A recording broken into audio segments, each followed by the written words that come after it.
Hey, Aries, it's Alex. You sound excited. Hi.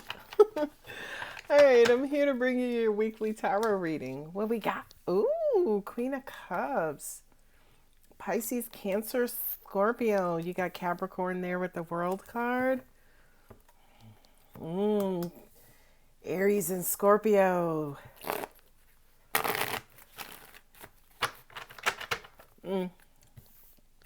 I'm hearing sacrifices for love.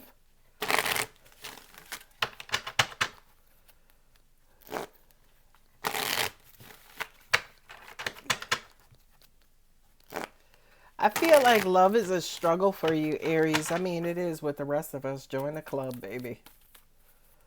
And I feel like for a lot of you guys, you have to have some sort of come to Jesus moment with yourself in determining how much you're going to sacrifice for love, how much you're going to sacrifice for a particular situation for your happily ever after.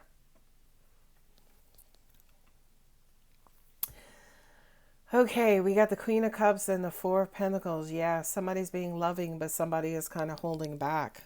Somebody kind of likes, I feel like this particular situation, right? We have two women, could be homosexual.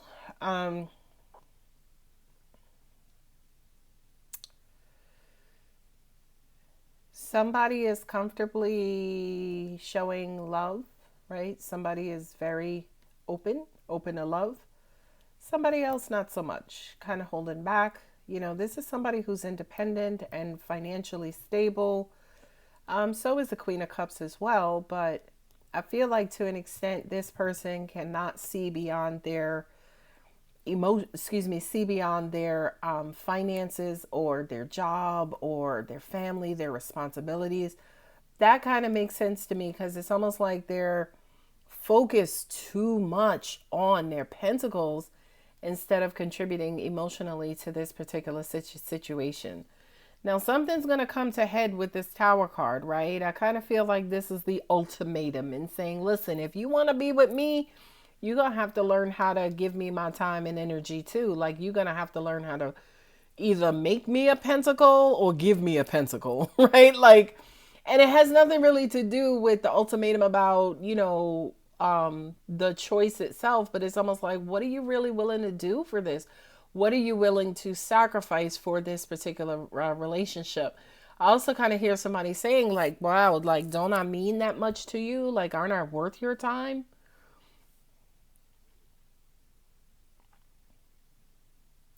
I'm also hearing too, the kind of experiences that you have, you gave that to somebody and it didn't work out well. The person basically took advantage of you, right? The person kind of left you feeling like the relationship was very one-sided. So yeah, you're a little bit tired of over giving or sacrificing or, kind of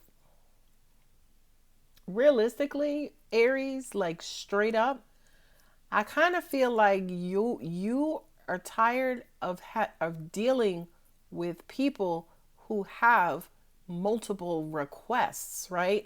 One person wants you to call them all the time, or we don't go out that much.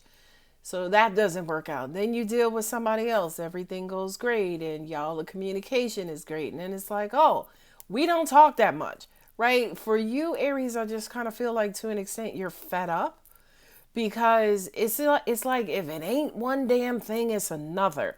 I could also even hear you saying, Aries, like, I really wish people would get their shit together, right? Like, that's really the ultimately why you keep things so close to your chest, because it's almost like you're tired of making concessions. With every different person you meet, it's something different.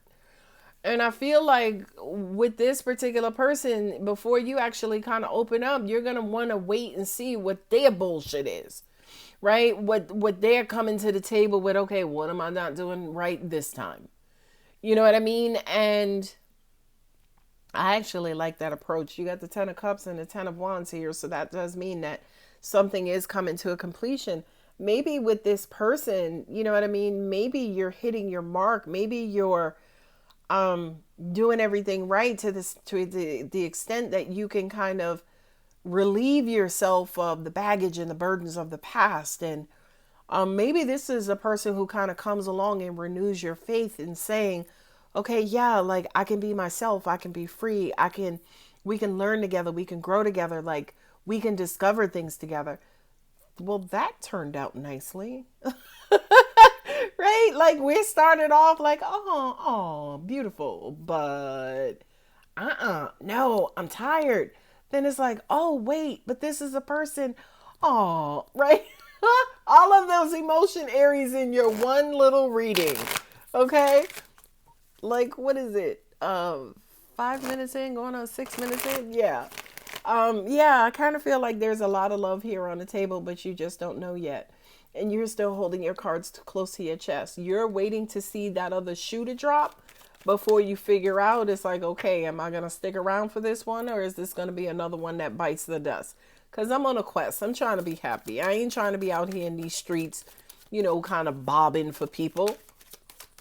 You got the Ten of Wands and then also the Fool card. You know something I just heard, Aries, that you really, really, really are your own.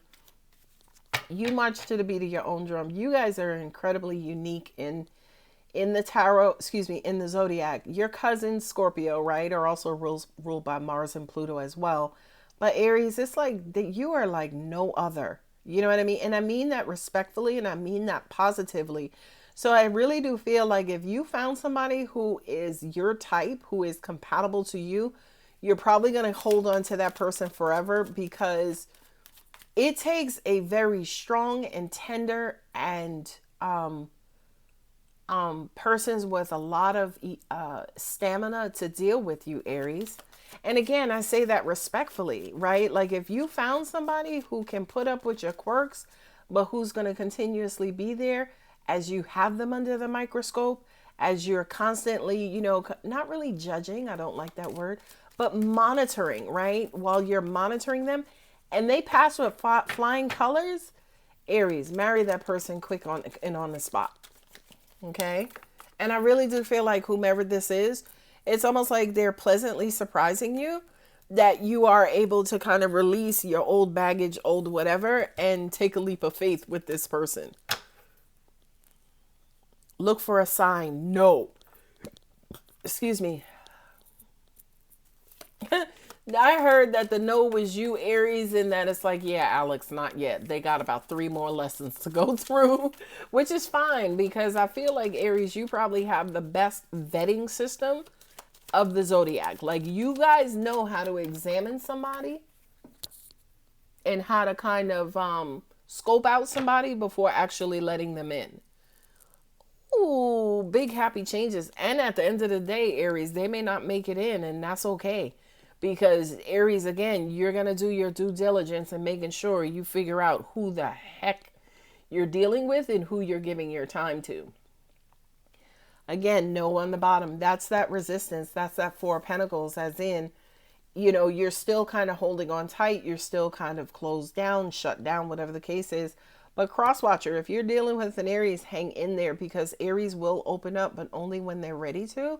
Not only that, but the second and strongest message that I do have for you, crosswatcher, is that, listen, consistency is key. Consistency is your breath. Not only is consistency key, but also moderation, right? Don't go up, down, down. You know what I mean? Moderation and consistency. I do believe that for an Aries specifically, that's how you're going to win an Aries heart. Okay. We have Capricorn, as I've mentioned, Capricorn, we got Scorpio, we have Aquarius here. Then we also have Aries and Scorpio there as well with the Judgment card. So again, you got Scorpio presence here twice, you got Aquarius, and then you also have Capricorn. So yeah, you cross watcher, just hang in there, because the reward is like no other. The reward is loyalty. The reward is security with your Aries. All right, guys, I'm going to go ahead and leave it there. If the reading does resonate, don't forget to like and subscribe. I love you, Aries. Bye.